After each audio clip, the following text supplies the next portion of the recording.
1. Sushi.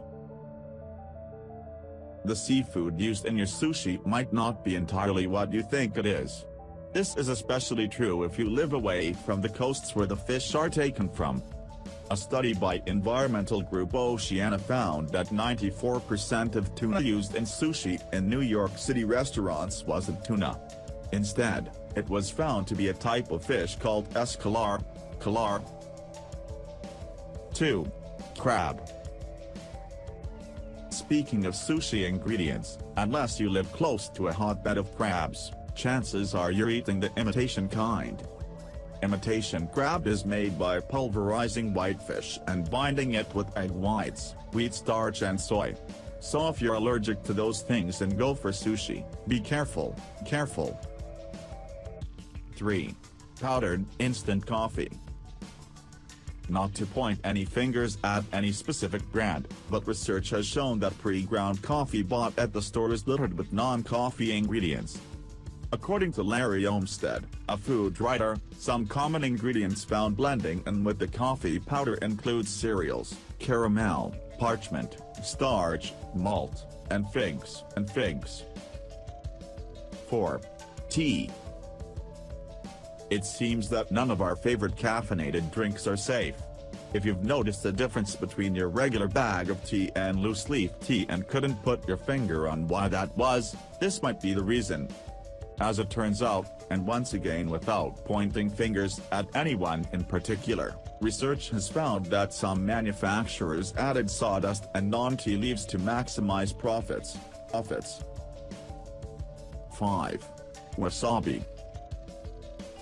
You thought we were done with sushi restaurants? Well, brace yourself. Real wasabi is made out of a rhizome that costs $75 per pound. It's also very delicate to handle. The truth is, because the original ingredient in wasabi is so expensive and delicate to handle, it's most likely that the wasabi you're eating at a restaurant is a mix of horseradish, mustard flour and green dye. 6. Maple syrup. The process of collecting maple syrup is complicated. It's also entirely dependent on the seasons. Maple syrup producers obtain their product by tapping into trees and collecting the sap inside. The truth is, most big brand maple syrups are actually not made of maple syrup at all.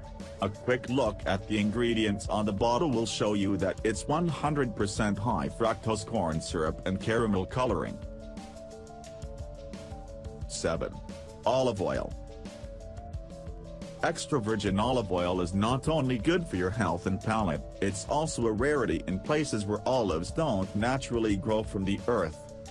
Because it's so hard to regulate imported products, American companies that buy olive oil from abroad trust the labels. Most of the time, the EVA you see in stores is diluted with peanut or soybean oil. 8. Rice. Although you don't have to worry about this if you live in North America and buy from trusted brands, if you live in China or Nigeria you have to be more careful. Recent reports have shown that contaminated rice has been making the rounds in those two countries, prompting health concerns in the population. However, artificial rice does exist. According to Wikipedia, this kind of artificial rice is made of non-rice cereals, and it's fortified with iron, zinc and vitamins. There are machines that push this mixture out into the shape of the little pellets that we know as rice.